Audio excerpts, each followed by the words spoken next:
ভয়াবহ অগ্নিকাণ্ডে পুড়ে ছাই হয়ে গেল 3টি বসতবাড়ি, ক্ষয়ক্ষতি কয়েক লক্ষ টাকা। ভয়াবহ অগ্নিকাণ্ডে পুড়ে ছাই চিকিৎসার জন্য রাখা নগদ 60,000 টাকা। সর্বস্ব হারিয়ে খোলা আকাশের নিচে 3টি পরিবার। বৃহস্পতিবার ভয়াবহ অগ্নিকাণ্ডের ঘটনা ঘটে মালদার ভূতনি থানার উত্তর চণ্ডীপুর অঞ্চলের সাহেবরামটোলা এলাকায়। আগুনের লেলিহান শিখা সর্বস্ব গ্রাস করে নেওয়ায় কান্নায় ভেঙে পড়লেন ক্ষতিগ্রস্ত পরিবারের সদস্যরা। ঘটনায় সরকারি সাহায্য সহযোগিতার আবেদন জানিয়েছেন গ্রামবাসী। এ বিষয়ে ক্ষতিগ্রস্ত পরিবারের সদস্য কাজল মণ্ডল জানান, নদীতে স্নান করতে গিয়েছিলেন তিনি। এসে দেখেন ভয়াবহ অগ্নিকাণ্ডে বাড়ির সব কিছু পুড়ে ছাই। বাড়িতে থাকা পরিবারের এক অসুস্থ সদস্যের চিকিৎসার জন্য নগদ 60,000 টাকাও পুড়ে গেছে। স্থানীয় বাসিন্দারা জানিয়েছেন, সংশ্লিষ্ট এলাকায় প্রথমে একটি বাড়িতে অগ্নিকাণ্ডের ঘটনা ঘটে। এরপরে মুহূর্তে পরপর 2টি বাড়িতে তা ছড়িয়ে পড়ে। স্থানীয়দের তৎপরতায় কয়েক ঘন্টার পর নিয়ন্ত্রণে আসে আগুন। নদী জেলাম কি শুনতে পেলেন? কি শুনতে আমি পেলেন? ওখানে বাজার করে দেখছি, ওখান থেকে আগুন পটপট করছে। ওখান থেকে দৌড়ে এসেছি আমরা, আর আমি রান্না করেছি। আমি সব সেমটে মুটে গেলাম। আমি বাড়িটা বললাম আমি তুই স্নান করবা, আমি আসছি। আমি সাথে সাথে বাজার নিচে আমি সব ফাটফাট করে দিলে তার দৌড় লেগে এসেছি। ধোঁয়া উঠছে। না, আমি আগুন দেখে দৌড় লেগে চলে আসছি। এসে কি দেখলেন? কিছু দেখিনি, জ্বলে গেল। জ্বলে গেল।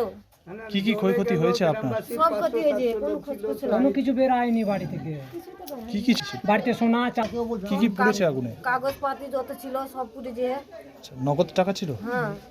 কত টাকা? 60,000। কিসের জন্য রাখা ছিল সেই টাকাটা? ওই রুগীটাকে নিয়ে যেতে চাইছিল কালকে। কোন রোগী? ওই আমার স্বামী।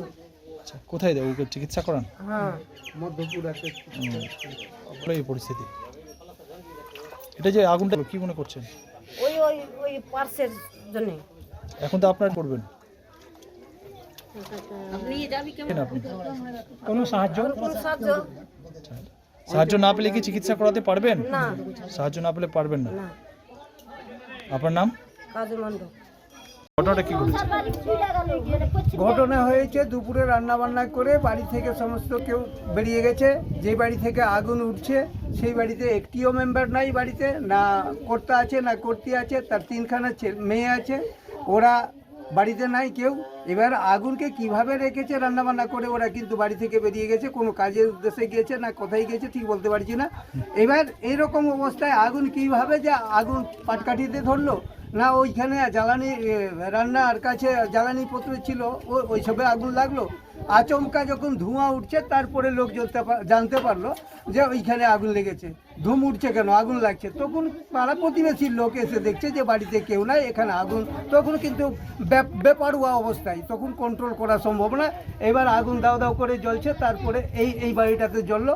এই বাড়িটাতে তো কেউই ছিল না, একটা হ্যান্ডিক্যাপ্ট আজকে 6 মাস ধরে বাড়ির যে কর্তা হ্যান্ডিক্যাপ্ট হাড় ভেঙে বসে আছে, ওই কি মধ্যপুরায় ট্রিটমেন্ট চলছে। ও কিন্তু কোনো রকমে বের হয়ে পালিয়েছে, বাড়িতে আর কেউ নাই। এবার দাউ দাউ করে জ্বলছে। পার্শ্ববর্তী গ্রামের লোকগুলো ছুটে এসে টিউবওয়েলের জল, কেউ মোটরের জল নিয়ে এসে দিচ্ছে, কিন্তু সাধ্যর মতো না। পার্শ্বে একটা সেলোমেটো ইঞ্জিন ছিল, ওই ইঞ্জিনে স্টার্ট করে পাইপ দিয়ে জলটা দিয়ে কোনো রকম ঘন্টা খানেক জ্বলার পরে তারপরে আয়ত্তে এসে কটা আগুন লেগেছে?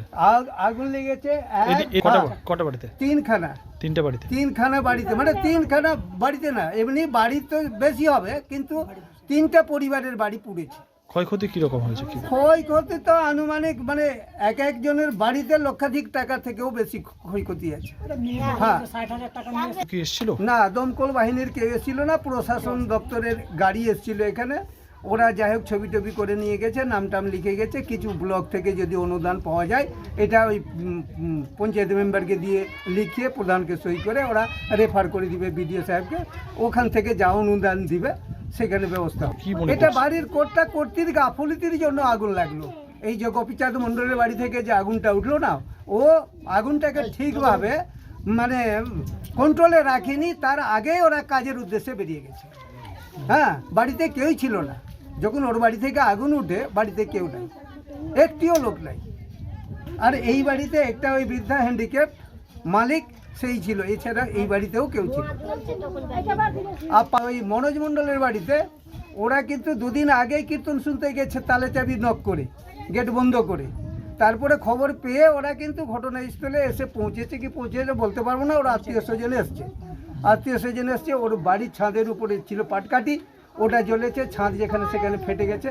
কোনো রকম গ্রামবাসীর চেষ্টায় ওর বাড়ির ভিতরে আগুনটা লাগতে দেওয়া হয়নি। ছাদ করছেন দমকল আসলে অত ত্বরান্বিত, মানে কি বলে যে যুদ্ধকালীন তৎপরতায় দমকল আসলে তাহলে ক্ষয়ক্ষতি কম হতো, কিন্তু এখানে তো যেহেতু সম্ভব নাই সেহেতু দমকল আসলেও কিছু হতো না। দমকল আমরা এখানে ওই যে সেলো মেশিন দিয়ে যে জল পাইপ দিয়ে আনলাম, এটাই কিন্তু দমকলের কাজ করেছে, নালে এই কারো বাড়ি এখানে বাঁচত না। আপনার নাম? আমার নাম প্রভাস কুমার মণ্ডল। আপনি কি জায়গা কিনতে চান? তাহলে আর চিন্তা নেই। 34 নম্বর জাতীয় সড়কের ধারে রায়গঞ্জের নট্টপাড়ায় ঠিক বিপরীতে নিউ উকিলপাড়ায় আজই সুলভ মূল্যে জায়গা কিনুন, গড়ে তুলুন নিজের স্বপ্নের ঘর। তাই আর অপেক্ষা না করে আজই চলে আসুন আমাদের এখানে, দেখে যান জায়গা।